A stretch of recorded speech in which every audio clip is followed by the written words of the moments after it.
Friends, आप सबका स्वागत है आपके अपने यूट्यूब चैनल फार्मा एमसीक्यू में। तो हम लोग जो है एमसीक्यूज़ का रिवीजन कर रहे थे ना, यूपी में एनएचएम के लिए आपका जो फार्मासिस्ट का एग्जाम है, ठीक है। तो प्रीवियस वीडियो का क्वेश्चन जो था आप लोगों ने बिल्कुल सही आंसर दिया था। जो शेड्यूल पी के बारे में आप लोगों से पूछा था, बिल्कुल सही आंसर आया था। आप लोगों ने पी के लिए बताया लाइफ पीरियड ऑफ ड्रग और P1 के लिए पैक साइज बताया आप लोगों ने, तो बहुत ही अच्छा आप लोगों का आंसर आया। और स्टैंडर्ड्स फॉर कॉस्मेटिक्स के लिए भी ध्यान कर लेना, शेड्यूल एस होता है। और कॉन्डोम्स और मैकेनिकल कंट्रासेप्टिव्स के लिए शेड्यूल आर आप लोग पढ़ते हैं ना, तो थोड़ा सा ये भी ध्यान रखना।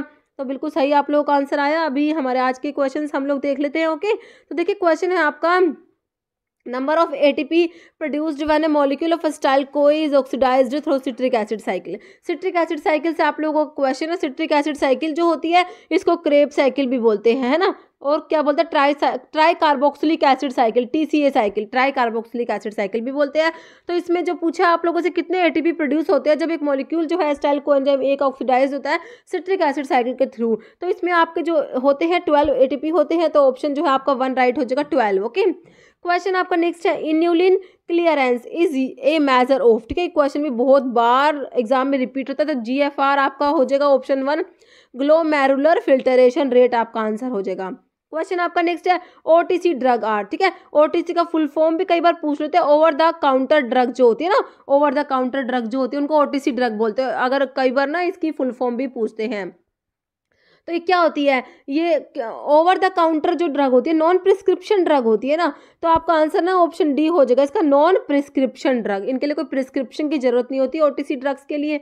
नेक्स्ट है, which of the following is a microsomal enzyme inducer, ठीक है। माइक्रोसोमल एंजाइम इंड्यूसर कौन सा, जैसे आपको इंड्यूसर्स में आपका रिफाम्पिन आता है, फेनिटोइन आता है ना। तो इसमें ऑप्शंस में देखिए कौन सा दिया हुआ है, ग्वानिथिडीन जो है ये इंड्यूसर में आ जाएगा। ऑप्शन जो है आपका ए राइट हो जाएगा, guanethidine is a microsomal enzyme inducer. Okay, next है, इरिथ्रोपोइटिन इज प्रोड्यूस्ड बाय, बहुत इंपॉर्टेंट क्वेश्चन है, बहुत बार एग्जाम में रिपीट होता है। इरिथ्रोपोइटिन एक हार्मोन होता है और जो कहाँ से सिक्रेट होता है, कहाँ से प्रोड्यूस होता है, किडनी प्रोड्यूस करती है। आप लोगों का आंसर हो जाएगा इसका ऑप्शन 4, बिल्कुल आपने याद रखना है, किडनी आंसर होगा इसका। बहुत बार एग्जाम में क्वेश्चन रिपीट होता है।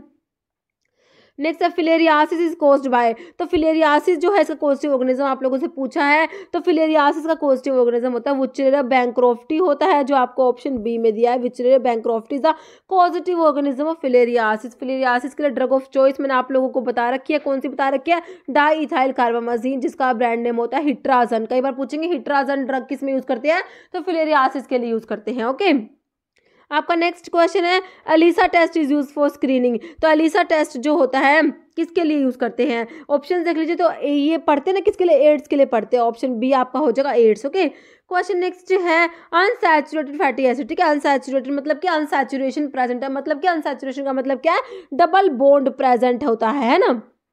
तो कौन से हैं अनसैचुरेटेड फैटी एसिड्स, तो आपका आंसर देख लीजिए, ऑप्शंस देख लीजिए इसके।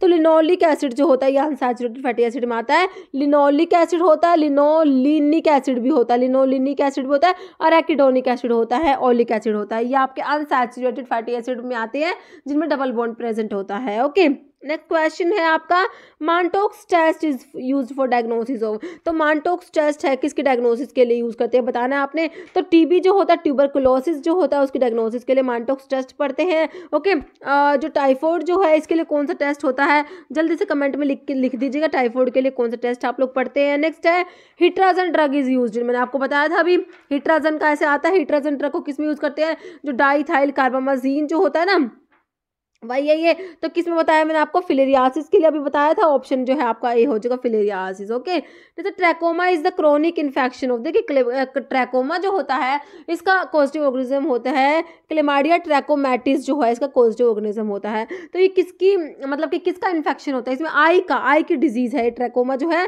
क्रोनिक इन्फेक्शन है, किससे रिलेटेड है, आई से है। तो ऑप्शन जो है आपका सी हो जाएगा, आई। ओके, क्वेश्चन आपका next, example of sulfonyl urea, तो ओरल हाइपोग्लाइसेमिक्स जो है उसके क्लासिफिकेशन से आपसे आपका क्वेश्चन है। ओरल हाइपोग्लाइसेमिक का क्लासिफिकेशन आप लोग एक बार रिवाइज कर लीजिएगा, मैंने अभी शॉर्ट वीडियो आई थिंक डाला भी था इसका, है ना। तो देखिए सल्फोनाइल यूरियाज जो होते हैं उसमें आपके एक तो फर्स्ट जनरेशन सल्फोनाइल यूरियाज होते हैं, एक सेकंड जनरेशन सल्फोनाइल यूरियाज होते हैं। फर्स्ट जनरेशन में टोलबुटामाइड एंड क्लोरप्रोपामाइड 2 ड्रग पड़ते हैं। सेकंड जनरेशन में आपको जी वाली आती है, ग्लीबन क्लेमाइड आते हैं, ग्लिपिजाइड, ग्लिक्लेजाइड, ग्लिमेपिराइड, सारी जी वाली ड्रग आती है सेकंड जनरेशन में, ठीक है। बाइगोनाइड्स जो आपका मेटफॉर्मिन है ये आपका बाइगोनाइड्स में आता है। टोलबुटामाइड जो आपका आंसर हो गया सल्फोनाइल यूरियाज में आता है, तो आपका आंसर हो गया ऑप्शन बी। ओके, रोसिग्लिटाजोन और पायोग्लिटाजोन जो होते हैं आपके थायाजोलिडिन डायोन्स डेरिवेटिव्स में आपके रोसिग्लिटाजोन और पायोग्लिटाजोन आते हैं। रैपाग्लिनाइड जो होता है आपका मैग्नेटिनाइड डेरिवेटिव जो होते हैं ना, उसमें रैपाग्लिनाइड और नेटेग्लिनाइड 2 ड्रग आप लोग पढ़ते हैं। बचा कौन सा? अल्फा ग्लूकोसाइडेज इनहिबिटर बच गया। अल्फा ग्लूकोसाइडेज इनहिबिटर में आपकी कौन कौन सी ड्रग आती है? एक कार्बोज आते हैं, मिग्लिटोल आती है, वोग्लीबायोज आती है ना, ये आपके अल्फा ग्लूकोसाइडेज इनहिबिटर्स होते हैं। तो ये मैंने थोड़ा सा आपको क्लासिफिकेशन यहाँ पे रिवाइज भी करा दिया। अभी नेक्स्ट क्वेश्चन पे चलिए। First in first out method FIFO, FIFO, ठीक है, first in first out FIFO method is a method associated with, तो ये किससे एसोसिएटेड होता है? प्राइसिंग ऑफ मटेरियल, ऑप्शन जो आपका डी बिल्कुल राइट हो जाएगा। Next, spironolactone is a competitive antagonist of, spironolactone किस में आता है? पहले तो पोटाशियम स्पैरिंग डायूरेटिक्स जो आप लोग पढ़ते हैं ना, स्पाइरोलैक्टोन, ट्राइमेट्रिन, ये किस में आते हैं? पोटाशियम स्पैरिंग डायूरेटिक में आते हैं। ओके, तो इसे जो स्पाइरोलैक्टोन होता है एक तो स्टीरोइडल होता है, ध्यान रखना है, कई बार क्वेश्चन आ जाता है आपका, तो स्टीरोइडल होता है ये। और कॉम्पिटिटिव एंटागोनिस्ट होता है किसका? एल्डोस्टेरोन का एंटागोनिस्ट होता है ये। तो आपका ऑप्शन जो है इसका ए राइट हो जाएगा। और स्पाइरोलैक्टोन का एक मेटाबोलाइट होता है, कौन सा होता है? कैनरिनोन, ये भी याद रखना, कैनरिनोन। ओके, क्वेश्चन आपका नेक्स्ट देखिए है, which of the following is called the pacemaker of heart, heart का जो पेस मेकर होता है वो कौन सा होता है? ऐसे नोड, ध्यान रखना है, ऐसे नोड जो साइनो एट्रियल नोड ऑप्शन में दिया ना आपको, ऑप्शन ए जो है ऐसे नोड जो होता है, साइनो एट्रियल नोड जो होता है ये पेस मेकर होता है हार्ट का। ओके, क्वेश्चन नेक्स्ट है, थर्मोरेगुलेटरी सेंटर जो होता है, टेम्परेचर रेगुलेटरी सेंटर जो होता है ब्रेन का, वो कहाँ पे प्रेजेंट होता है? ओके, तो जो temperature regulatory centre, thermoregulatory centre होता है ये हाइपोथैलेमस में प्रेजेंट होता है, ऑप्शन जो आपका सी राइट हो जाएगा,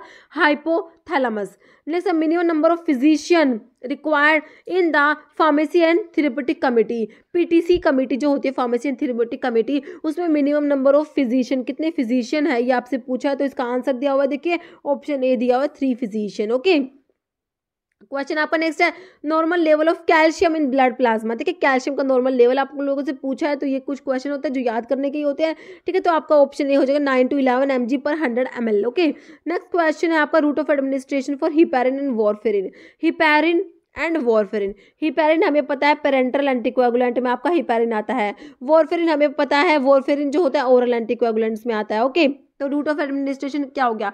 हिपैरिन का पेरेंटल है और वॉरफेरिन का ओरल है, तो ऑप्शंस में देख लीजिए आप लोग। अभी अपने ऑप्शंस देखिए, तो हिपैरिन का ऑप्शन ये हो जाएगा, हिपैरिन का IV और वॉरफेरिन का ओरल हो जाएगा, ऑप्शन जो है ए बिल्कुल राइट हो जाएगा।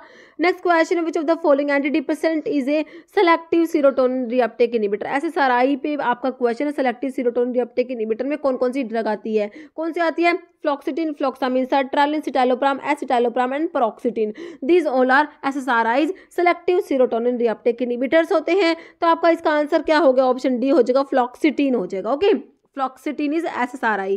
ओके, क्वेश्चन आपका नेक्स्ट है, biotin structure is formed by fusion of, ठीक है, बायोटिन जो होता है, ठीक है, तो इसकी जो स्ट्रक्चर है इसमें कौन कौन सी 2 रिंग प्रेजेंट है, ठीक है, तो इसमें ध्यान रखना है हमको कौन कौन सी होती है, एक तो इमिडाजोल रिंग होती है और एक दूसरी होती है थायोफिन रिंग होती है इसकी स्ट्रक्चर में, याद रखेंगे, इमिडाजोल एंड थायोफिन रिंग होती है। Question next, disposable plastic syringes are sterilized by, ठीक है, तो इसके स्टरलाइजेशन के लिए गैसियस स्टरलाइजेशन यूज करेंगे, ऑप्शन जो है आपका ए राइट हो जाएगा, gaseous sterilization. Let's which one of the following is not a rapid acting insulin, देखिए रैपिड एक्टिंग इंसुलिन की प्रेपरेशंस जो है उसमें रैपिड एक्टिंग इंसुलिन में आपकी कौन कौन सी आती है? Lispro, aspart and glulisine, lispro, aspart and glulisine, ये तीनों जो है आपके रैपिड एक्टिंग इंसुलिन में आते हैं, या अल्ट्रा शॉर्ट एक्टिंग इंसुलिन भी जिनको बोल सकते हैं, ठीक है। तो आपका इसमें पूछा तो नोट पूछा आपसे, तो आपका ऑप्शन डी हो जाएगा, इंसुलिन ग्लार्गिन, ठीक है, ये लॉन्ग एक्टिंग जो इंसुलिन की प्रेपरेशंस में ग्लार्गिन, डैटिमर, डीग्लूडैक, ये सब आते हैं। Okay, answer is option D. Next है, poisonous drug is covered in, तो पॉइजनस ड्रग जो होते हैं कौन से शेड्यूल में आती है आपने बताना है, तो पॉइजनस ड्रग के लिए हमारा आता है ऑप्शन ए हो जाएगा, शेड्यूल ई आता है। ओके, क्वेश्चन आपका नेक्स्ट जो आपके लिए क्वेश्चन है जिसका आंसर आप लोग कमेंट बॉक्स में देंगे। In eukaryotes cellular respiration take place in nucleus, mitochondria, cell membrane, none of this. तो इसका आंसर आपने कमेंट बॉक्स में देना है। इस वीडियो में इतना ही। अगर आपको वीडियो अच्छी लगे तो लाइक करना, शेयर करना, चैनल पर नए हैं तो मेरा आप लोगों से रिक्वेस्ट है कि चैनल को प्लीज सब्सक्राइब जरूर कीजिएगा। Okay, thank you.